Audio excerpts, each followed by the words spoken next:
Hello and a very warm welcome to our students of MA in English. As you are aware, our MA program has a number of courses, out of which we have a course in New Literatures in English. Basically, what we've included in this course are literatures from various countries like Canada, South Asia, Australia, Africa, and the Caribbean. Today, our discussion will revolve around the Australian component, since it is our privilege to have with us Professor Paul Sharad from the University of Wollongong, Australia. I extend a very warm welcome to Professor Sharad. Welcome, Professor Sharad. Professor Sharad is head of the Department of New Literatures in English at his university, so naturally he is the best choice for today's discussion. Now, as you all are aware, there has been, in the past few decades, there has been a significant emergence of literatures in various other countries apart from Britain and America. And there has been a growing interest in these literatures. Basically, all these literatures have emerged in countries which share a common colonial past, and therefore these literatures have been variously known as Commonwealth literatures, colonial literatures, post-colonial literatures, and so on. And finally now, they have come to be known as new literatures in English. So my first request to Professor Sharad will be to give us a definition of new literatures and the reasons for the emergence of these literatures. Well, the term is a usefully neutral one, I think, that holds together a whole range of English expression. It's a way of breaking out of, if you like, the traditional canons of what we've come to accept as European, particularly British writing, to free up the idea that English literature is not literature from England, but is now literatures of many kinds in English. As such, it comes away from, as you said, the term Commonwealth, which was basically a geographical political entity. And the weakness of that was that there were countries, obviously not belonging to the Commonwealth, still writing in English, coming from the same kind of historical background that you mentioned, of particularly the legacy of colonialism. The Philippines is a good case in point. There's quite a deal of writing from there in English, and much of it addressing the same political dynamics, the same dynamics of cultural representation in texts between a powerful culture and a less powerful culture at the time, in that case the US. So there's a whole different range of histories, a different range of cultures. Many people like the term post-colonial insofar as it highlights the rationale, if you like, for putting all of these writings together. That in many cases it is a process of asserting one's own cultural identity, finding a place within teaching structures, for example, for texts that have not been accepted as worthy of study, looking at the ways in which those texts incorporate their own particular cultural differences. To write as an Australian is not just to write as an English writer, even though one may be ethnically English several generations removed. There is a cultural continuity, but as some of the early writers like Henry Lawson tried to prove, the way people speak, for example, which was mocked by the British writers at the time, was not seen as acceptable as a literary form of expression. What he was doing was asserting that this is the way we speak, it's worth writing stories that include the actual way we speak and the kind of life we lead, and that those stories may turn out to have a different shape, a different tone, different values even, than the culture they were coming from in this case. Obviously in other cases like Africa or even India, where the texts were coming from was a completely different, often cultural, even linguistic tradition, so the differences are much more pronounced. But to clear a space, for a voice to be heard that is different from received, accepted, authoritative texts, some framework has to be constructed. And newness, I suppose, creates its own problems, because America, for example, is now a relatively old literature, certainly compared to Australia. So do we keep it in or do we keep it out? Because the dynamics originally in American literature were very similar, which we can come back to, I guess. So all of these terms are provisional. All of them highlight certain things. Other terms like resistance literature or third world literature highlight different aspects of that body of writing certain things get excluded, certain things get brought into the central focus. IGNOU is, as I say, a usefully neutral way of holding this package together without being too hard and fast about any strict definition. And I suppose it avoids any inclusion of any reference to colonialism, and I suppose it's more acceptable to nationalists who want to de-emphasize the colonial past. There's that about it too, yes. I mean, some people argue that post-colonial as a term leaves colonialism in a central position, whereas the whole program is to get past that stage. Other people get hooked up on what the post actually means. On the one hand, people see it as post-independence, and people then say, well, the factors, the cultural factors of colonialism are still with us in many ways, in different new guises. So the post is misleading. We're not post, we're still in the middle of a whole ongoing process. Another term I like is decolonising literatures, both as an active project and a description of the kind of writing that is looked at. Professor Sharon, basically we divide these countries as invader countries and settler countries. Like Africa and India were invader countries, and Australia and Canada are settler countries. So what are some of the similarities and differences between these two types? Well, I guess the first thing I would have to say is that for some people there is no difference. Settler countries are also invader countries, especially if you're speaking from the position of a Native Canadian, Native American, Aboriginal Australian.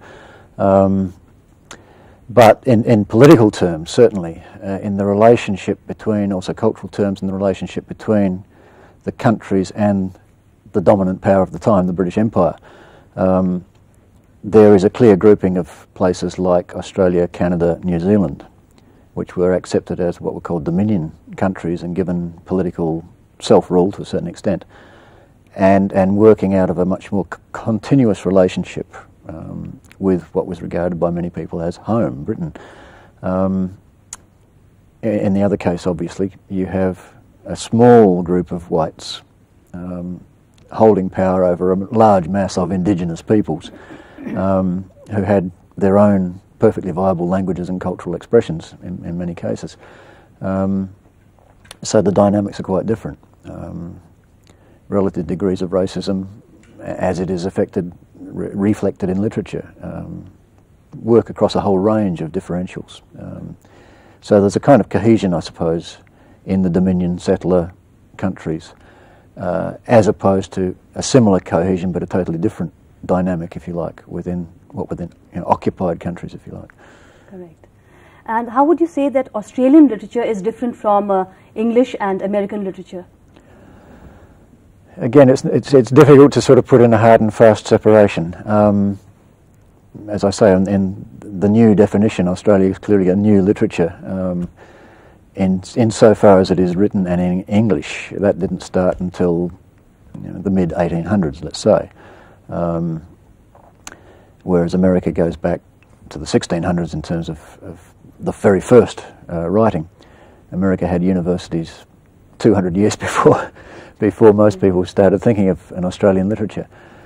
But if you look at the way people like Hawthorne and Cooper were talking about what it meant to be American as distinct from European, the things they worried about, the way they saw themselves being misrepresented by Europe, were exactly the same in many respects as the way Australians talked about the problems of starting up a new literature. For example, a chap called Frederick Sinnott wrote a very early essay about fiction fields of Australia, I think it was called, where he was lamenting the lack of ruins. You couldn't write a good romance without ruins. And of course, here's a brand new country, no civilization that white people could recognise as such, although it was there. What do you write about? It all looked terribly dull, flat and boring. So he turned to the bushrangers, the bandits, as that source of Walter Scott type adventure romance. And exactly the same thing was said 100 years, 200 years earlier in the States. So you get Cooper, for example, doing his frontier adventures, but inscribing a history into those adventures which was local and which was putting in its own kinds of ruins, fortresses, settlements that had been wiped out by Indian raids and so forth. So the dynamic was very similar. how to create one's own identity and how to find a space within which to express it in and through the dominant literary field. Could we go back a bit, and could you tell us a bit about the history of how these settlements came into Australia? How, yes, well, I guess it all started particularly with Captain Cook, 1770, with his voyages of exploration.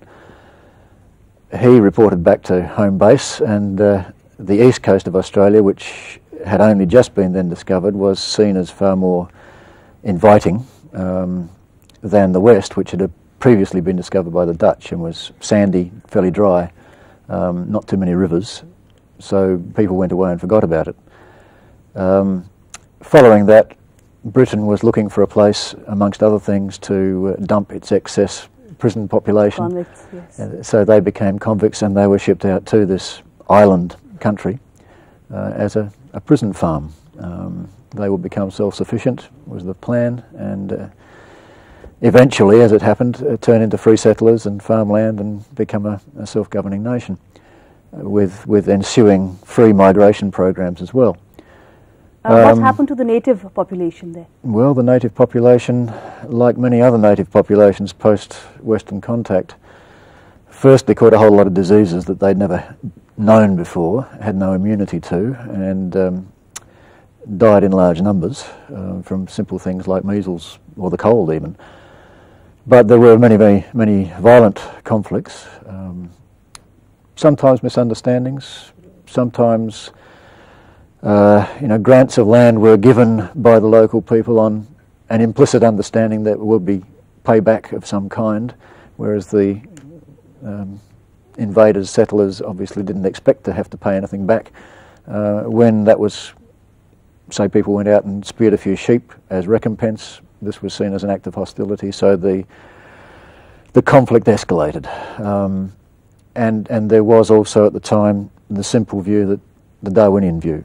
These people were not civilised, they were very close to the missing link, barely human, and you could do anything to them with impunity, both morally and physically, because of superior weapons technology.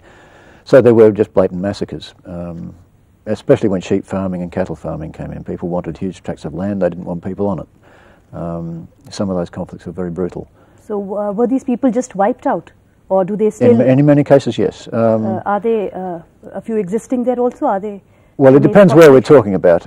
Certainly across the north of Australia, there are many people, most of them still living in traditional tribal structures, many of them speaking their own languages. There are many, about 200, let's say, Aboriginal languages.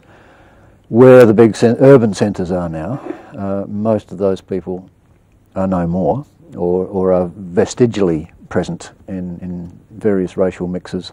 Most of the languages have disappeared, except in names like Wollongong, which is an Aboriginal name. So there's a gradation of contact and destruction. But the other thing to stress also is we had a bicentennial celebration of first Cook and then the first fleet with Arthur Phillip in 1788. There were two responses to that from the indigenous population. One was, there was a wonderful T-shirt which said, "White Australia has a black history," which on the one hand is an assertion that there is a black history to be told, and secondly, the moral accusation that it was a dark and nasty period. But the other side of it was to simply say, this is a cause for our celebration as well, because we have survived. Okay. And could you throw some light on the English language?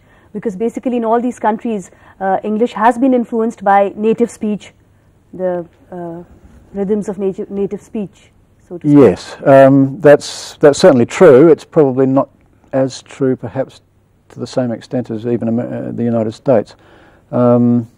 Place names obviously have carried over Aboriginal names. Many Aboriginal names are used as a kind of decorative effect on house labels and things like this, street names. But at the same time, certain words have gone into common parlance. Obviously things like boomerang and didgeridoo and kangaroo and so forth. But even concepts like the dreaming, the traditional mythical mindset of present being coterminous, coextensive with the past. These things have entered into popular consciousness, I guess. I mean, the other mixes were the other major ethnic mixings in, particularly Irish, Scots, and even Indian words through the transmigration of colonial officers and so forth. Army terms often crept in. Hobson Jobson English is part of common old Australian slang. Quite often you'll hear somebody of my father's vintage saying, "Here, come and have a deco at this." Yes, that kind of thing. So the language, like English everywhere, has absorbed many elements, including some Aboriginal terms, yes. Professor Sharad, you've been working with Indian writers also. You've done some work on Raja Rao, and I believe you're working on Amitabh Ghosh now. So could you tell us a bit about that? How did you get interested in Indian writing? Okay. Well, I guess there's a folklore behind that.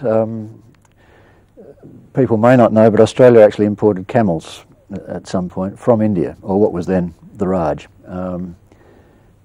because of the development of what we call the outback, the dry Rajasthan-like country for pastoral farming. And the camels were very useful transport vehicles.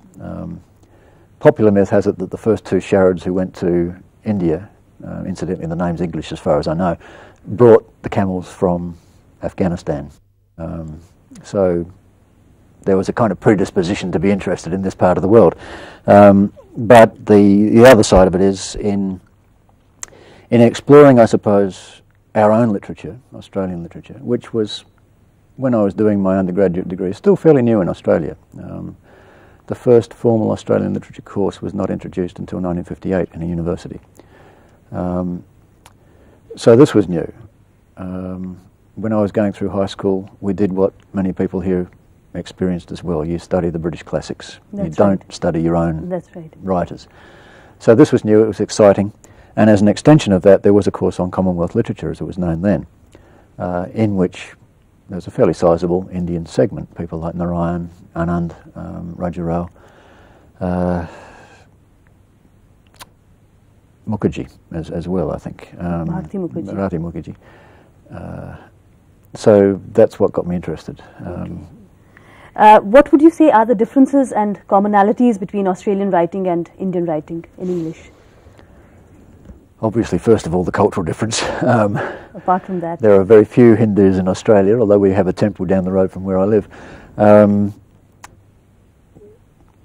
Again, speaking in broad stereotypes, I suppose, if you read Indian writing in English, there's a frequent emphasis on spirituality, whether it be Hindu, Muslim, whatever. Australia, by contrast, is an almost fiercely secular country. If there's a tone to things, it's an irreverent tone rather than a reverent one.